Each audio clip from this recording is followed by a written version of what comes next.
Well, developing tonight at 6, the Clayton County Sheriff's Office continues to investigate how its staff let a convicted killer free and didn't even realize it for nearly 2 weeks. 11 Live's Grace King has been on top of the story from the very beginning. She joins us live now from the Clayton County Jail. So, Grace, has anyone been able to answer your questions today? So far, no. I reached out to Sheriff Levon Allen on Thursday, Friday, and again today, asking if he would sit down for an interview with us. But so far, he's not talking. The commissioners also aren't responding. But we did hear from former Sheriff Victor Hill with his own complicated past. He had a lot to say on a podcast this weekend.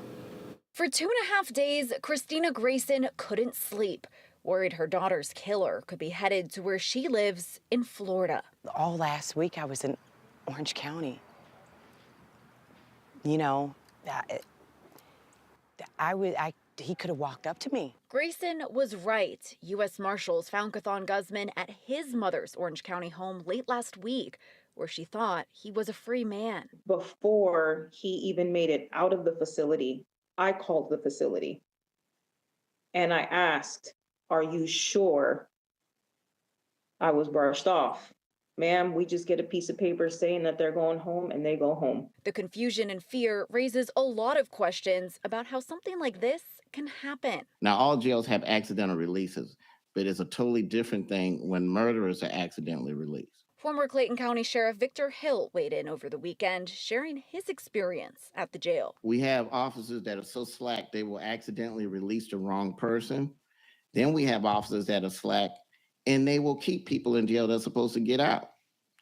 So I had to do what I've been accused of for so many years, rule by fear and intimidation, which is not a bad thing, okay, because we're dealing with people's lives. Hill's tenure as sheriff was complicated by inconsistent terms, a racketeering case, and a reckless conduct charge. It finished with civil rights violations and a federal prison sentence. He says his prosecution was politically motivated by people who've complicated the jail issues we see today. But if we're going to be fair, we got to talk about how we got to this. And all of that is not on him.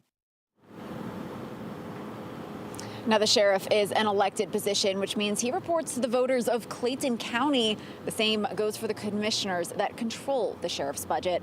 We're continuing to ask questions of all of them, and we'll let you know when we hear back. Live in Jonesboro, Grace King, 11 Alive News. All right, Grace, thanks for staying on top of that.